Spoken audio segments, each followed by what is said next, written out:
Hello viewers, welcome to my YouTube channel Physics with Rishikesh.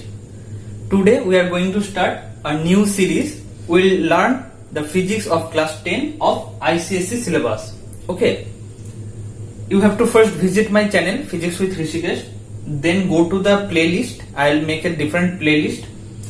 Go to the playlist and search ICSE class 10, then you will get all the topics related to this series. Okay, now in this series I will discuss with you the 11 important chapters, 11 chapters mentioned in the syllabus of ICSE. Okay, force, work energy, power, machines, refraction of light at plane surfaces, refraction through a lens, spectrum, sound, current, electricity, household circuits, electromagnetism and calorimetry. Our technique will be like this. I'll first discuss about the theoretical portion and then I will solve the problems, numerical problems. Okay, I will discuss all the solved problems of the textbook as well as the problems given in the exercise also. So this will help you a lot for your upcoming examinations. So share with your friends my channel, this video links. Okay, so let's start the video. Today we will discuss about the force. First chapter, force. Let's start. Force. We get the concept of force from Newton's second law of motion. Newton's second law of motion. What does it say? The rate of change of momentum of a particle is equal to the applied force. That is, F is equal to dP dt, where P is the momentum of the particle. P is the momentum of the particle, right? And we know momentum is equal to mass into velocity. Mass into velocity, that is m into v. Mass into velocity, that is m into v. So we can write it as ddt of mv, ddt of mv. Now it is equal to m into dv dt plus dm dt into v. This is the most general case of the Newton's second law of motion. If the mass of the particle remains unchanged after the application of the force, then dm dt is equal to 0. That is, the mass is unchanged. So this term will be 0. So F will be equal to m into dv dt, and we know dv dt is the rate of change of velocity with rate of change of velocity. That is, F is equal to m into a. So this is the Newton's second law of motion. We can derive from here F is equal to m into a when the mass of the particle remains unchanged. Now there are two types of motion. One is linear motion or translational motion, and the other is rotatory motion. A rigid body possesses two types of motion. One is translational motion,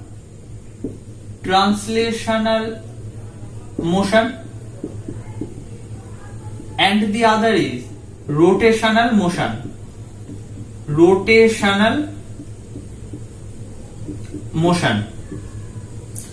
When a particle or an object is not pivoted, that is, suppose this is a rod, it is not pivoted at any point.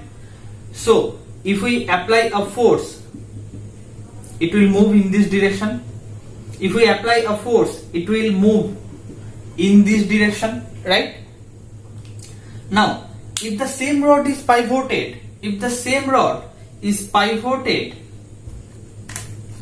at this point, if the same rod is pivoted at this point, and if we apply a force at this end, then it will rotate. This motion is known as rotational motion, and the previous motion is known as translational motion. So translational motion takes place when the body when the body is not pivoted, and the rotational motion occurs when the body is pivoted, right? Suppose this is the marker, it is hinged at this point. If we apply a force at this end, it will rotate. If I apply the force in a downward direction, it will rotate. Okay, but if we apply the force at the hinged point or the pivoted point, then it will not rotate. Okay, so this is the rotational motion for a rigid body. But if the body is non-rigid, if we apply force on a non-rigid body, then its size may change, its shape will change, and its structure will also change. So this is the case when we apply the force on a rigid body, and this is the case when we apply the force on a non-rigid body. Okay, now moment of force.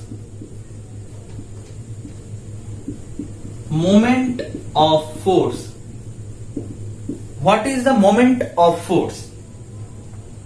Suppose this is the rod pivoted at this point. If we apply a force at this end, this is A, this is the hinge point O, and this perpendicular distance is D, then the moment of force is given by the applied force into the perpendicular distance between the force and the pivoted point, perpendicular distance. So the moment of force is the product of the force and the perpendicular distance from the pivoted point or pivoted axis, whatever. This moment of force will be maximum. This moment of force will be maximum when F is maximum. If we apply the maximum force, then the moment of force will be maximum because it is the product of force and the perpendicular distance. And number 2, if D is maximum, if the perpendicular distance between the force and the pivoted point is maximum, then the moment of force will be maximum. Okay, but the moment of force will be zero. If F is equal to 0, because it is the product of F and D, perpendicular distance. If F is 0, the distance between the force and the pivoted point is 0. And the third important point is the force passes through the pivoted point. The force passes through the pivoted point. Okay, if force is equal to 0, then this product will be 0. If the distance is equal to 0, that is, if we apply the force at this point O, at the pivoted point, then the distance, the perpendicular distance will be 0, hence the moment of force will be 0. And third, force passes through the pivoted point. Suppose this is the marker, this is the rod pivoted at this point. If we apply the force in this direction, then the force passes through the pivoted point, then the moment of force will be 0. So these are the three conditions when the moment of force can be 0, and these are the two conditions when the moment of force will be maximum. Next, couple. What is the couple? Couple means two, that is a pair of force. If there is a rotational motion, there must be two forces. Suppose you are going to open a door, this is the pivoted axis, you will apply an external force at this end, right? Another force, another reaction force will be produced within the door by the pivoted axis or for any other body pivoted point. Okay, So these are the two forces. One is the force applied from outside, external force, and the force generated inside, that is the reaction force exerted by the pivoted point or the pivoted axis, whatever. Now, how is it defined? The couple is the pair of forces formed by the external force, that is the force you are applying from outside, and the force of reaction is called a couple. This is the force of reaction given by the pivoted point or pivoted axis. So this is the couple. Okay, couple means two, a pair of force. Now what is the moment of couple? Suppose this is a bar. This is a rigid bar which is pivoted at point O. Let us name the bar A, B. Okay. We apply a force F at B at this upward direction and a similar and opposite force at point A in the downward direction. Okay. The distance between the 2 points A, B is D. Let us assume this distance is D. This distance D, which is the perpendicular distance between A, B, is also known as the couple arm. Couple arm. Okay. Now, we know how to calculate the moment of a force. So, for this force F, moment of force at end A is given by force into the perpendicular distance between the point of application of the force and the pivoted point. So the perpendicular distance between A and O, this is AO. Okay. The moment of force at end B, which will be equal to force into the perpendicular distance, that is BO, right? And one more thing, we will consider the anti-clockwise moment. We will consider the anti-clockwise moment as positive and clockwise moment as negative. This is anti-clockwise moment, so we will consider it as positive, and this is clockwise moment, we will consider it as negative. This is just the sign convention, nothing else. This is just the sign convention. Okay. So moment of force at end A is F into AO, and what will be its nature? This is anti-clockwise, so this will be positive or anti-clockwise. Okay, ACW, anti-clockwise. And moment of force at end B and end B, this is also anti-clockwise, that is positive. Okay, so the net moment of the couple, net moment of couple is equal to the total moment of force or the moment of both the forces. Moment of both the forces. Moment of both the forces is given by F into AO plus F into BO, because these two are anti-clockwise moment, so this will become F into AO plus BO, F into AO plus BO. AO plus BO is AB. So the moment of couple is given by, I am clearing this part.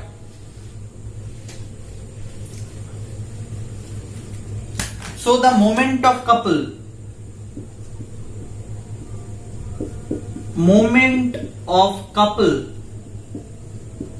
is given by any force or either force into the perpendicular distance between the two forces. The perpendicular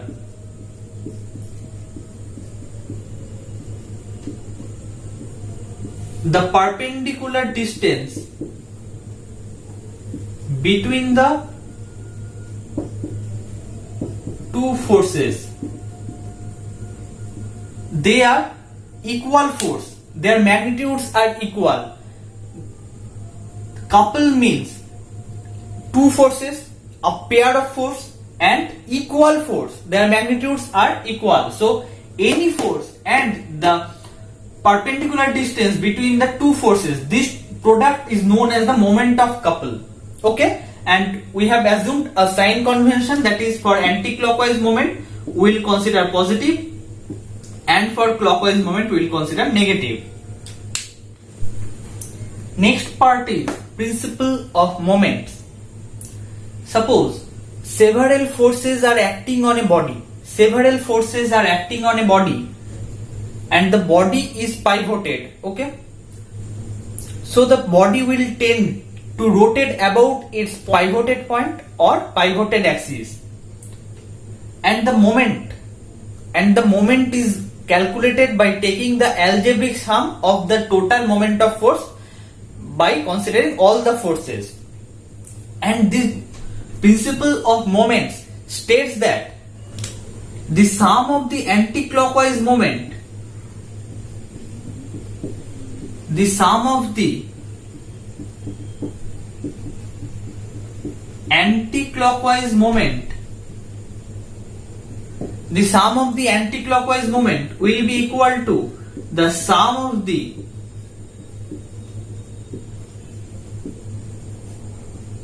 clockwise moment. This is the principle of moments. The resultant moment of all the forces are considered by taking each of the force and the distance between that force and the perpendicular distance. Okay, so principle of moments is the sum of the anti-clockwise moment will be equal to the sum of the clockwise moment. So let us verify now the principle of moments. Verification of principle of moment. How to verify the principle of moment? Suppose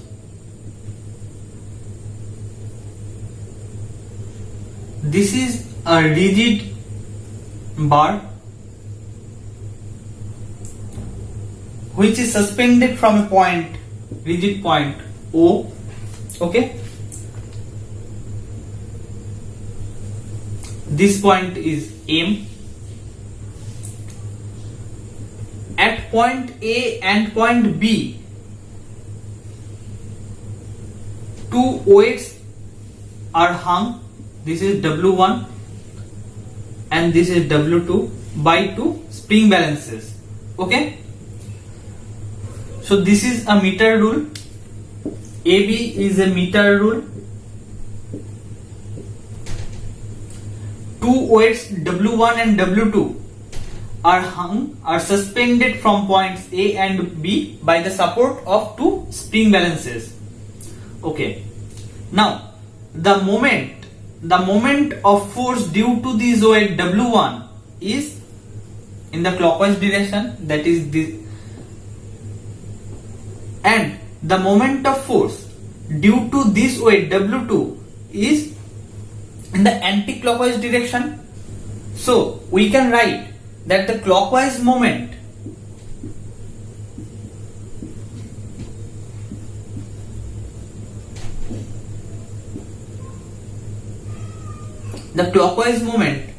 of weight W1 about M, W1 about M is, what will be the moment of weight or moment of force? The moment of force will be W1 into this distance. Suppose this distance is L1, A to M, this distance is L1, and B to M, this distance is L2. So this moment of weight will be W1 L1, and the anti-clockwise moment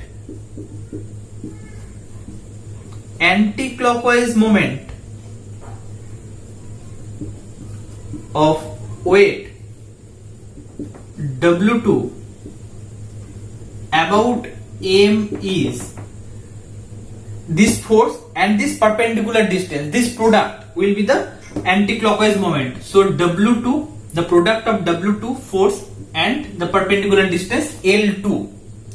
Now, if we apply the force W1 and W2 or the weight, whatever, the horizontal meter rule will be tilted. So you can make it horizontal again by changing the position of A and B, or by changing the position of the spring balances. Otherwise, you can vary the weight W1 and W2. So these are the two processes by which you can make the meter rule again horizontal. In equilibrium, when the meter rule is horizontal, then it is found that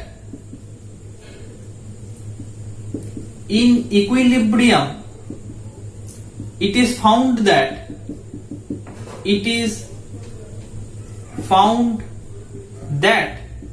W1 L1 is equal to W2 L2. Now W1 L1 is the clockwise moment of the force, and W2 L2 is this is clockwise and this is anti-clockwise. W2 L2 is the anti-clockwise moment of weight W2 with respect to M, right? So by this we can verify the principle of moments. W1 L1 equal to W2 L2, so the principle of moments is verified. In the next video class, we will discuss about the equilibrium, two types of equilibrium, the center of gravity, okay, and then we'll discuss about the centrifugal force, centripetal force, and the problems regarding this chapter force. Okay, thank you for today. Thank you for watching this video. Share with your friends and subscribe my channel.